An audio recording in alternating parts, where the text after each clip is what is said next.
Tudják önök, mitől döglik a kísérleti patkány? A génmódosított paradicsomtól és krumplitól mindenképpen. Magyarországon tudják, hogy amitől a rákcsáló kimúlik, az az emberre is veszélyes. Amerikában hiába tiltakoznak a farmerek. Nálunk azonban még nincs veszve minden. Az itthoni akadémikusokat ugyanis nem lehet lefizetni, mondják. Célpontban az ellehetetlenített magyar kutatók és az amerikai kukorita lobby kockázatai és mellékhatásai.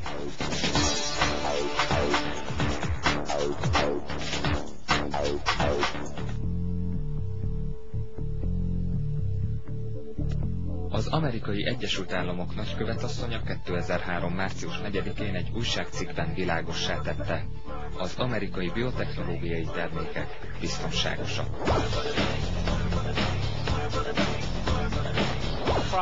Az volt a problémánk, hogy a kocák nem lettek vemhesek. Először nem is gondoltuk, hogy a takarmánya a kukorica miatt van az egész. Kanadában termesztenek olyan génmódosított repcét is, amely nem pusztul el bizonyos gyomírtószerektől. Az elkövetkező években ugyanazon területre hiába vesz mást, a megpiszkált repce akkor is kihajt és nem tudod kiirtani. A tehenek méhe vizesedni kezdett és álvemhesség mutatkozott. A bikák meddők lettek. Nancy Goodman Brinker akkor azt is leírta, hogy ha Magyarország az Európai Uniótól jóval liberálisabb álláspontot alakítanak ki a génmódosítás ügyében, akkor cserébe jól jövedelmező kutatói állások létesülnének Gödöllőn és Martonvásáron. 7 év kitartó lobbizás után nem kizárt, hogy a magyar földben is termőre fordul a génkezelt kukorica. A Greenpeace úgy véli, Kóka János a kormányban a leggyengébb és egyben a legjobban befolyásolható láncszem. Bizalmas információt kaptunk arról, hogy a gazdasági minisztérium az amerikai multinacionális cégeket támogatva fel akarja oldani ezt a GMO tilalmat, ami most érvényben van. Tudják önök, mi az a GMO? Genetikailag módosított növényi szervezetek. Külsőleg semmi különbség egy átlagos növényhez képest, csak azzal például, hogy állati géneket ültetnek be a növénybe, teljesen megváltoznak annak tulajdonságai. De erről majd még később. Tény, hogy a gazdasági miniszter az elmúlt időszakban többször járt a tengeren túlon, ahol több biotechnológiai céggel is egyeztetett. A tárgyalások eredménye, azt hiszem, magáért beszél. Mi azt támogatjuk, hogy Magyarországon egy abszolút ellenőrizhető, transzparens módon folyik a génkezelt élelmiszerek forgalmazása, a génkezelt növények termesztése is. A politikai talaj felpuhulni látszik. Brüsszelben úgy tudják, a tilalom feloldása állítólag 11 milliárd forintot ért meg az amerikai multiknak. Pénzzel, több milliárd forinttal, akár ilyen jellegű lobby tevékenységgel próbálják befolyásolni a magyar döntéshozókat. Megkeresték önöket, igazak ezek az állítások, vagy tudnak-e ilyen jellegű lobby tevékenységről? Természetesen nem igazak ezek az állítások, semmilyen módon senki számára nem egy elfogadható dolog lenne, hogyha pénzért bárki lobby tevékenységet folytatna ez ügyben.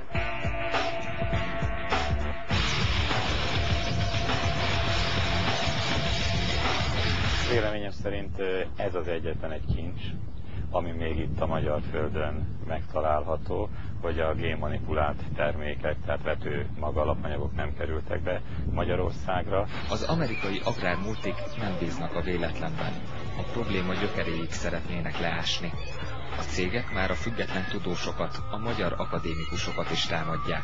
Németh Imre agrárminiszter ugyanis az akadémia kutatási eredményeire hivatkozva 5 hónappal ezelőtt megtiltotta a génmódosított vetőmagok forgalmazását hazánkban. Az eredményeinket azt különböző fórumokon, előadások formájában mondtuk el, és ezt rossz néven vette például a Monsanto, akitől az első években kaptunk vetőmagot, de ezt követően megtagadta, hogy velünk együtt működjön, úgyhogy a múlt évtől kezdve nem ad a számunkra vetőmagot. A Monsanto a világ egyik legnagyobb génmanipulált vetőmagot forgalmazó vállalata támadja Darvas professzort és csapatát, akik kiderítették, hogy a cég génmódosított kukoricája olyan mérgeket tartalmaz, ami megöli a talajban élő mikroorganizmusokat, ez pedig gátolja többek között a humuszképződést. de más fajok is érintettek. Egyes védett lepkefélék is kipusztulhatnak a kukoricapollen toxinjától. Az is tény, hogy a génkezelt krumpli a kísérleti patkányok immunrendszerét súlyosan károsította. Veserendellenességet okozott és gátolta az állatokat testi fejlődésükben. A génmódosított paradicsomot fogyasztó patkányok esetében pedig 40-ből 7 kimúlt. Sajnos a magyar fogyasztók 45%-a egyáltalán nem tudja, hogy mi az, hogy génmódosítás. Aztán 45% tud valamit róla, fél tőle és nem szeretné, hogyha forgalomban lennének, és van egy olyan 8-10%, aki azt mondja, hogy őt nem zavarja a dolog. Pedig ha a patkányokon elvégzett gyógyszerkísérletek folyamán hasonló kockázatok merülnének fel, a készítmény nem kerülhetne forgalomba. Mi mégis nap mint nap fogyaszthatunk olyan termékeket, ami nyomokban tartalmaz génmódosított összetevőt. Azokban az élelmiszerekben fordulhat elő, amelyek valamilyen módon szóját tartalmaznak. És hát ebbe a körbe elsősorban a húsipari termékek jönnek szóba. Még az is lehet, hogy nem szerepel a címkén, és mégis legálisan tartalmaz GMO-t? A gyártó bizonyítani tudja, hogy ő véletlenül keveredett bele nála a GMO összetevő, és az 0,9% alatti mennyiségben tartalmazza, akkor nem kell jelölnie. A környékbeli parasztoktól a helyi termékeket vesszük, amiről biztosan tudjuk, hogy nincsen benne semmiféle genetikusan módosított termék. Ő Pusztai úr. Emlékeznek még az előbb említett patkánykísérletekre? Azok ennek a 36 évig Skóciában élő professzornak a kutatási eredményei. Angliában egy televíziós műsorban nyilatkozott először tapasztalatairól. Csak 2 percben, de ez elég volt ahhoz, hogy világméretű botrány kerekedjen belőle. A brit politikai és üzleti érdekek ugyanis azt kívánták, hogy ne beszéljen az igazságról.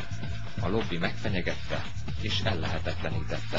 Mindenki elmondta, hogy ez a Pusztai, ez öreg, nem érti a dolgokat, ellopta az eredményeket, rosszul használta fel az eredményeket, amit csak el lehet képzelni.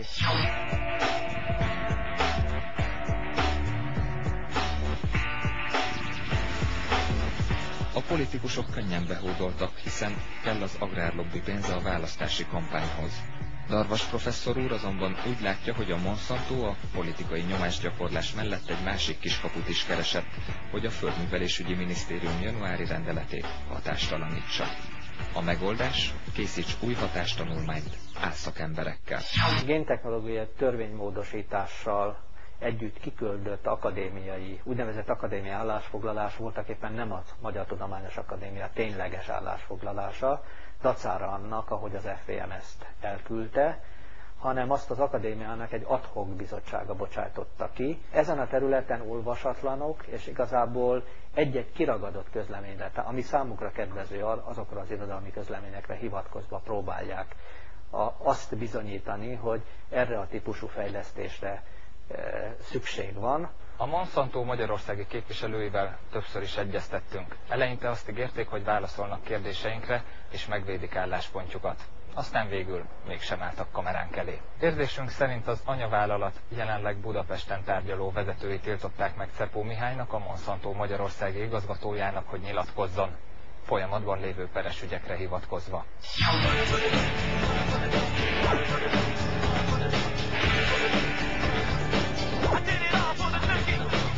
Mindenféle manipulált termék be fog jönni ellenőrizetlenül, és hát remélem, hogy ennek a kormánynak már nem lesz ideje, hogy ezt megvalósítsa, és az áldását adja ehhez. Jelenleg a magyar kukoricát egy prémium adják el, tehát magasabb áron tudják eladni, mint például az amerikai kukoricát. Ez egyszerűen egy módja annak, hogy az amerikaiak megpróbálják tönkretenni a mi kukorica piacunkat. Ma Magyarország még az Európai Unió második legnagyobb kukoricatermelője. Hektáronként 100-120 mázsa génmentes tengeri terem hazánkban. Az itthon használt fajták igaz, nem kukoricamoly rezisztensek, de a magyar földeken nincs is ilyen kártevő. Az amerikai vetőmag és gyomírtószerlobbi nem adja fel. gátlástalanul terjeszkedik, a minőséget rontva, és az emberi egészséget veszélyeztetve, a minél nagyobb haszon reményében.